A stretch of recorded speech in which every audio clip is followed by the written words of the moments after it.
investigadora, ella se llama Marina Pino, a propósito de unas jornadas que pasaron estos días, ayer, no, que se están desarrollando en este momento. Ayer fue la primera jornada, espero que busco, acá estamos, las primeras jornadas de investigación y reflexión sobre género y ruralidades. Lo organiza la Asociación Argentina de Sociología Rural, ASRU, del Instituto de Investigaciones de Humanidades y Ciencias Sociales de la Facultad de Humanidades de nuestra Universidad Nacional de La Plata. Bueno, ayer fue el primer día, como decía, hubo varias charlas. Hoy sigue el programa, por ejemplo, ahora en este momento se están desarrollando algunas charlas, pero ayer estuvo la entrevistada, estuvo ahí Marina Pino dando una charla, un seminario, una charla más que nada, que tenía que ver con los diálogos desde la diversidad en la gestión de las políticas públicas con enfoque de género.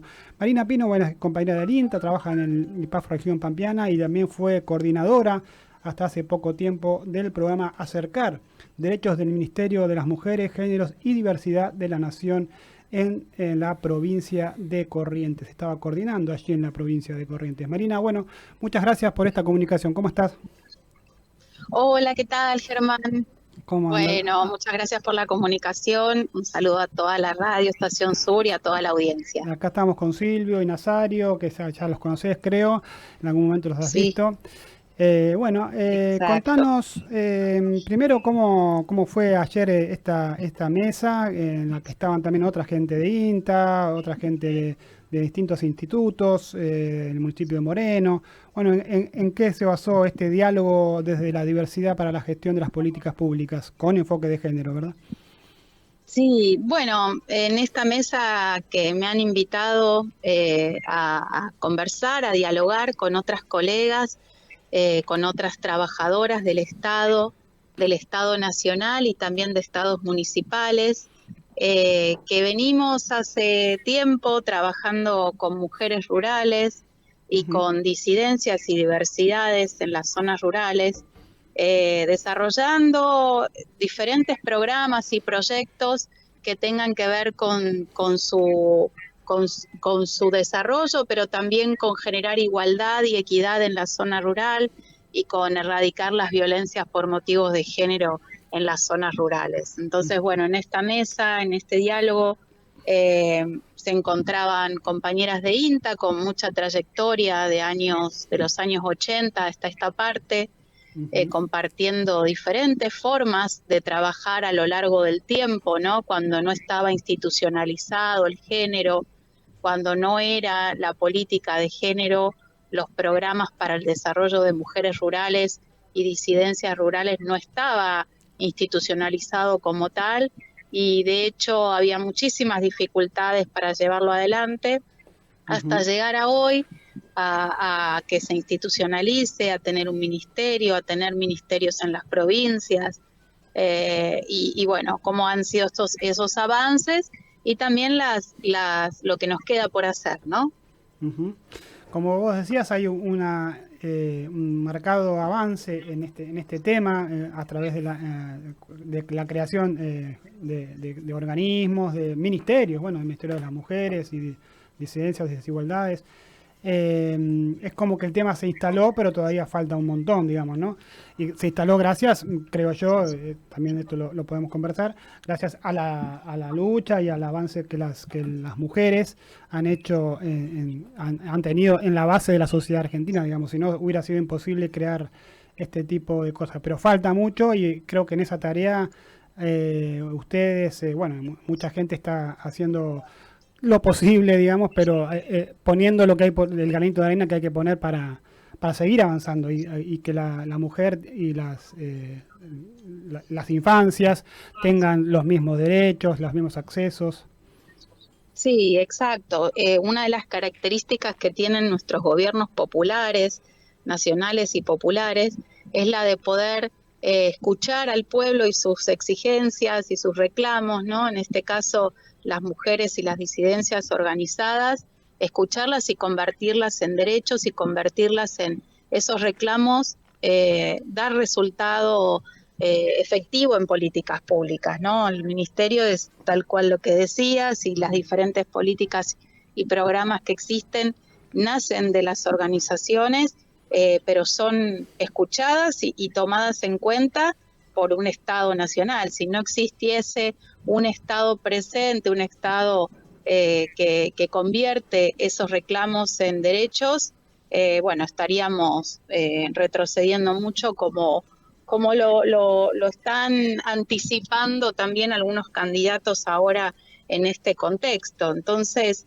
esta mesa que ocurrió ayer y estos encuentros vienen a reforzar que se necesita un Estado cada vez más presente, no solamente un Estado grande, sino que además eficiente, que realmente trabaje en los territorios, trabaje junto con las organizaciones. Entonces, por ahí iban los diálogos, ¿no? Que precisamente esta conquista de derechos viene a mostrarnos que todavía falta mucho, ¿no?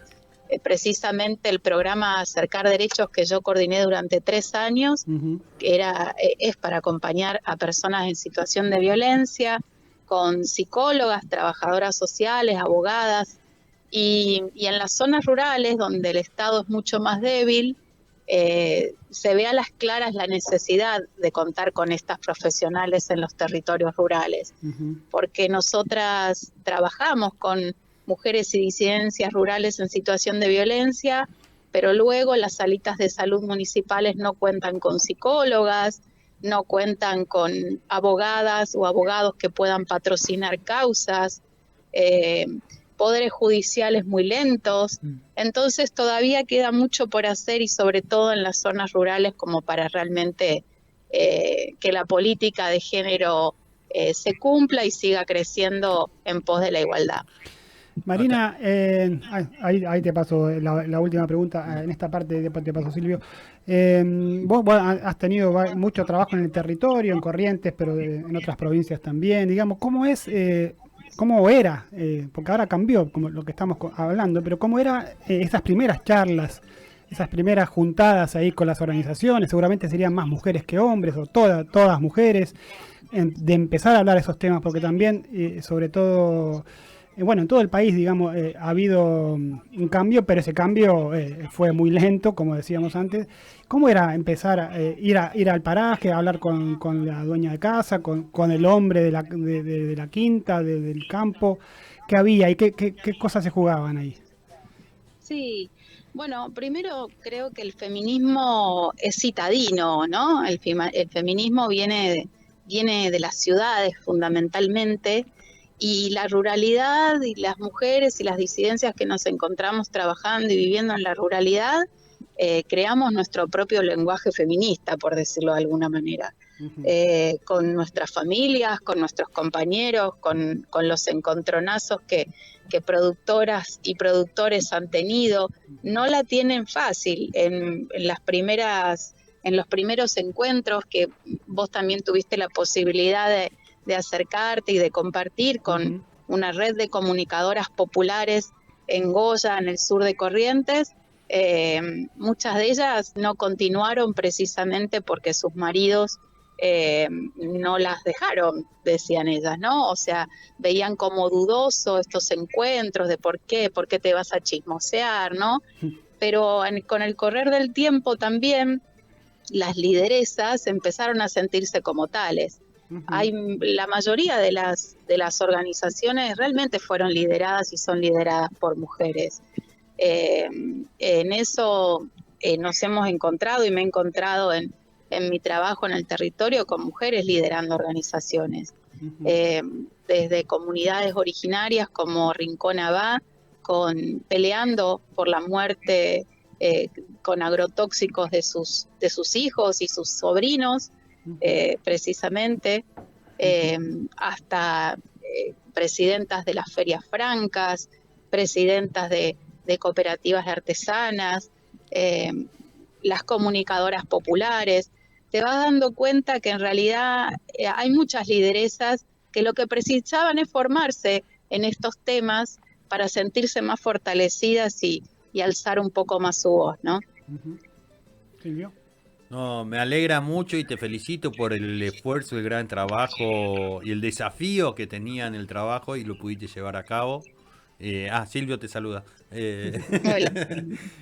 No, porque el tema en el campo, el tema de género es tipo medio tabú al principio, era muy difícil poder tocarlo, y si hay violencia de por medio, más complejo todavía. Nosotros la verdad que muchas de las compañeras no hemos podido solucionar los problemas que surgen en caso de estos temas, porque la mujer que vive con el marido en el mismo predio que sufre violencia, no tiene dónde ir en caso que tenga que abandonar el domicilio.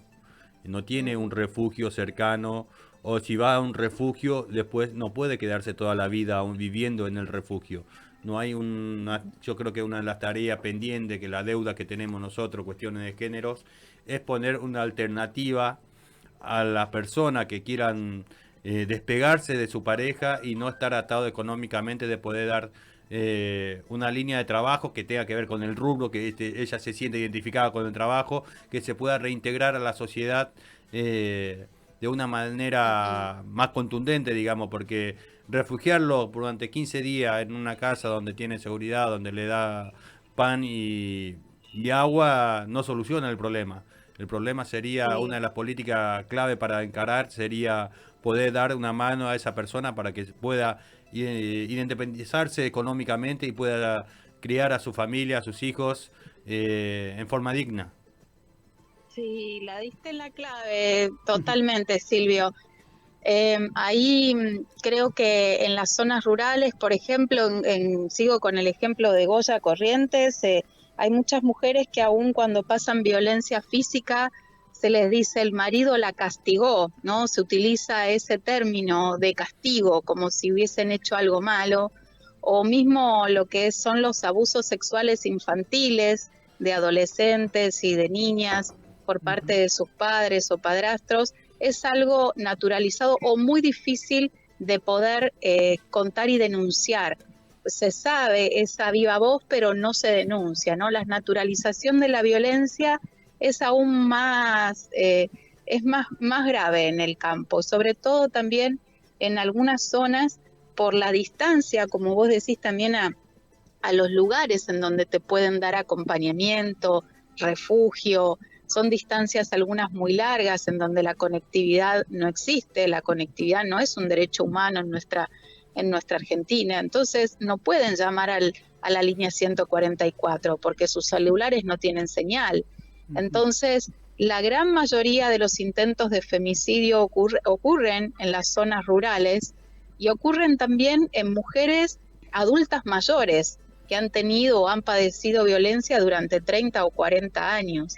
Y en esto, lo otro que decías de lo que es la violencia económica y luego cómo seguir sin un sustento, es clave, son clave las organizaciones y la red de compañeros y compañeras para estas mujeres y para estas disidencias en situación de violencia. Sin una red organizativa en la cual se puedan conformar cooperativas, se pueda salir de manera colectiva, porque sola, sin un Estado y sin las compañeras y compañeros en territorio, es prácticamente muchísimo más difícil. Entonces ahí creo que diste en la clave en esos puntos que son los necesarios a seguir trabajando y profundizando. Marina, estamos hablando con Marina Pino, ella es licenciada en Trabajo Social, bueno, trabaja en el INTA. Cuando vos estabas en el Ministerio de Mujeres, que coordinabas ese programa Acercar, y justamente te acercabas al grupo, o detectaban ustedes que había un problema y iban al lugar, que te ha pasado seguramente decenas o centenares de veces, ¿cuál es el primer mecanismo que hay que ustedes hacían como Estado, digamos, porque representaban al Estado? ¿Hacían una denuncia, escuchaban a la persona? ¿Qué pasaba cuando llegabas ahí a la quinta, al campo de la productora? Bueno, ahí hay un cambio de paradigma muy grande, un cambio de mirada en relación a cómo trabajar las situaciones de violencia de lo que fue el macrismo a lo que fue un cambio de Estado y un ministerio. Antes era circuito cerrado. Pasabas una situación de violencia, tenías que ir a la comisaría, hacer una denuncia y que vaya a un circuito judicial, lo cual eso no tenía nunca, y de hecho los índices de femicidio lo marcan, no es, digamos, lo que va a resolver. En cambio, el abordaje integral de situaciones de violencia viene a cambiar eso. No es un circuito cerrado y no es una persona víctima, sino que se toma a la persona como en una situación. Una situación se pasa, tiene un inicio y un final. No se la estigmatiza, no se la señala, sino que se la ayuda a transitar esa situación hasta poder salir de esa. Y ahí es escucharla, escuchar sus decisiones, si quiere y siente que tiene que ir a denunciar, o si quiere y siente que sus redes de amistad, de vínculos, de vecindad, de familia, son la primer contención que necesita, entonces trabajar con esos vínculos, o si necesita refugiarse porque ya la situación es muy grave, o si necesita iniciar una causa judicial porque ya hay un abuso perpetuado, entonces se la acompaña más con una abogada. Entonces cada situación es particular y lo primero es una escucha, y una escucha de la decisión de la persona, ¿no? Bien, está bueno todo eso que contás, ¿no? Porque hay como una red de contención sí. Bueno, y primero, como decís vos, se escucha. Y se trabaja con esa red. Claro, y a partir de ahí se ve lo que se puede hacer o lo que la persona quiera, lo que se consensúe en el grupo de trabajo. Exacto. Vos nombraste disidencias y yo, es como que disidencias en el campo también es algo que lo de las disidencias es muy citadino, como dijiste vos.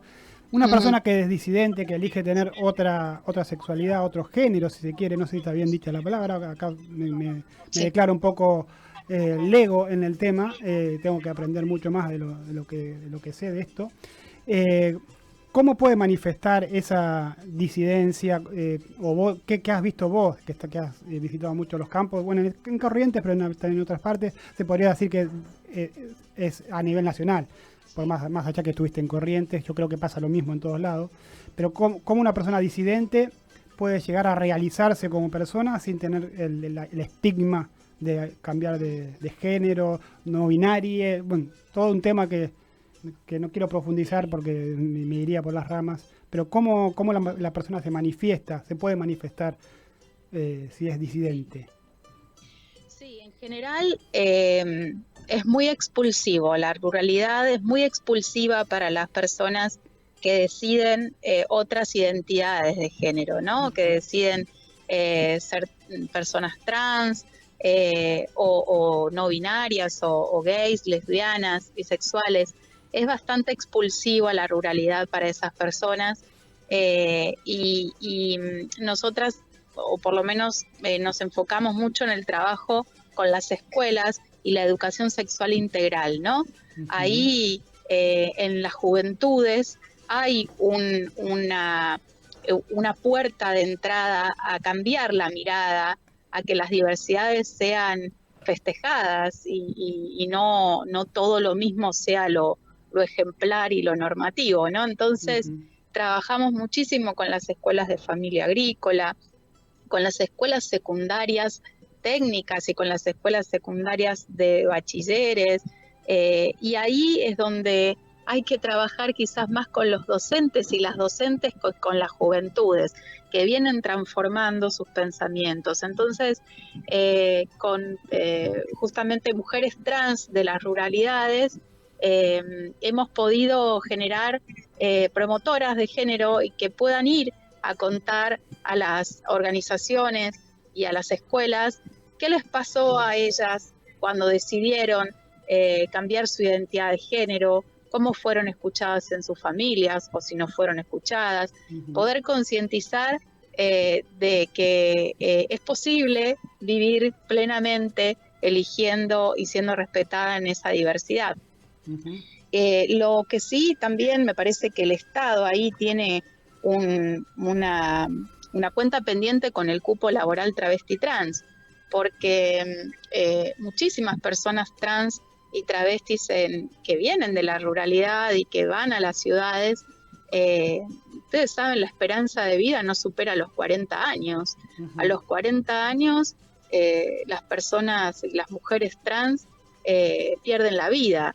Entonces, ahí hay un grave problema que el Estado, con un cupo laboral, podría ayudar plenamente a estas disidencias, ¿no?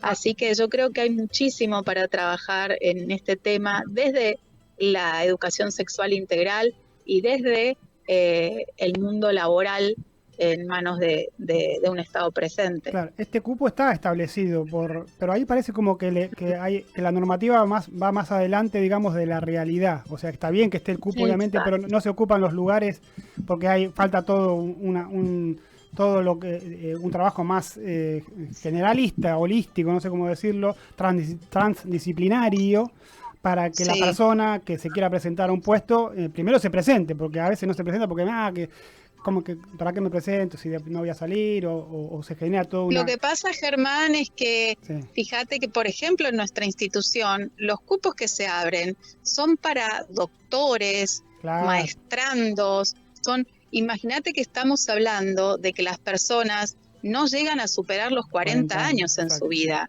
tienen una esperanza de vida muy corta, no han terminado muchas la secundaria, la realidad es muy cruel y dura. Entonces, si no damos la posibilidad de que puedan ingresar y puedan ser acompañadas estas personas en su educación, en su formación, y no expulsadas, ¿no? Porque si uno abre una convocatoria para gente de posgrado, y la verdad que no creo que muchas personas trans, quizás algunas sí, pero van a ser muy poquitas, ¿no?